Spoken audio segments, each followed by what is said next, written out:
दुनिया भर में एयर डिफेंस सिस्टम पर बड़ा है फोकस। जाने क्या है भारत की तैयारी। दुनिया भर में एयर स्पेस सुरक्षा को लेकर फोकस बढ़ा है। इजराइल हमास जंग ने एयर स्पेस सुरक्षा को लेकर दुनिया की सोच में बदलाव लाने का काम किया। साथ ही ऑपरेशन सिंदूर ने भी मजबूत एयर डिफेंस सिस्टम कितना जरूरी है इसे हाईलाइट किया। अमेरिका ने भी 2 महीने पहले ऐलान किया था कि वे इजराइल के आयरन डोम सिस्टम की तरह ही गोल्डन डोम बनाएंगे।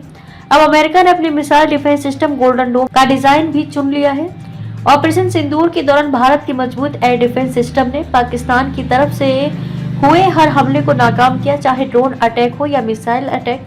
लेकिन इंडियन आर्म्ड फोर्सेज ने पाकिस्तान के एयर डिफेंस सिस्टम को ध्वस्त करते हुए आतंकी ठिकानों के साथ ही पाकिस्तान के कई अहम एयरबेस भी तबाह किए। जब हमास ने इजराइल पर अटैक किया तो इजराइल के आयरन डोम पर चर्चा शुरू हो गई कि क्या आयरन डोम सिस्टम पूरी तरह सफल नहीं रहा। इसके बाद फिर जब ईरान ने इजराइल पर ताबड़तोड़ सैकड़ों मिसाइल दागी, तब इजराइल ने दावा किया कि आयरन डोम ने ज्यादातर मिसाइल को इंटरसेप्ट कर नष्ट कर दिया, जिसके बाद सभी जगह एयर डिफेंस पर फोकस बढ़ा है। अमेरिका के राष्ट्रपति डोनाल्ड ट्रंप ने कहा है कि अमेरिका ने भविष्य की golden dome missile defence system के लिए एक डिजाइन चुन लिया है। ये सिस्टम उनके कार्यकाल के आखिर तक ऑपरेशनल हो जाएगा, यानी कि 2029 तक।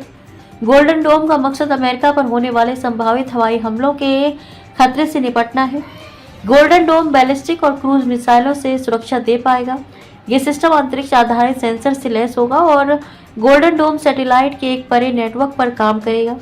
यह आने वाले खतरों का पता लगाएगा और ट्रैक करेगा और फिर नष्ट कर देगा। इजराइल के आयरन डोम सिस्टम में रडार है जो आने वाले ऑब्जेक्ट का पता करता है, उसकी स्पीड और डायरेक्शन का पता लगाता है।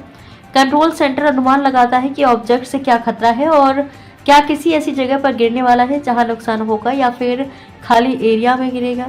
अगर वह खतरा लग रहा है तब missile firing unit missile launch करके उस ऑब्जेक्ट को मार गिराती है।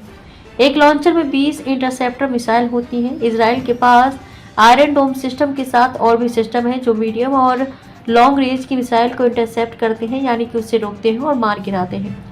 डेविड स्लिंग 40 किलोमीटर से 300 किलोमीटर की रेंज की मिसाइल को इंटरसेप्ट करता है। एरो सिस्टम 2400 किलोमीटर तक की रेंज वाली मिसाइल को इंटरसेप्ट कर सकता है। भारत का रक्षक सुरक्षा कवच। भारत ने भी रक्षक सुरक्षा कवच पर बात करनी शुरू की है। हाल ही में हुए DRDO ने आयरन डोम की तरह ही रक्षक सुरक्षा कवच का कॉन्सेप्ट पेश किया। इसमें दिखाया गया कि किस तरह DRDO उन सब उपकरणों को इंटीग्रेट कर सकता है जो एयर डिफेंस के लिए है और इससे एक मजबूत सुरक्षा कवच बन सकता है। DRDO के इलेक्ट्रॉनिक एंड कम्युनिकेशन के DG BK दास ने बताया कि रक्षक सुरक्षा कवच में 2 हिस्से हैं। पहला है निगरानी करना और दूसरा है अटैक करना। निगरानी के लिए early warning system, surveillance drone और सैटेलाइट है। ग्राउंड में लॉन्ग रेंज रडार है जो दुश्मन के किसी भी एरियल खतरे को ट्रैक करता है। उसे एंगेज करने के लिए hard kill, soft kill, surface to air missile, artillery gun और लेजर बीम तकनीक है। उन्होंने कहा कि ये सब बहुत कम कीमत में और बहुत कम वक्त में इंटीग्रेट हो सकते हैं।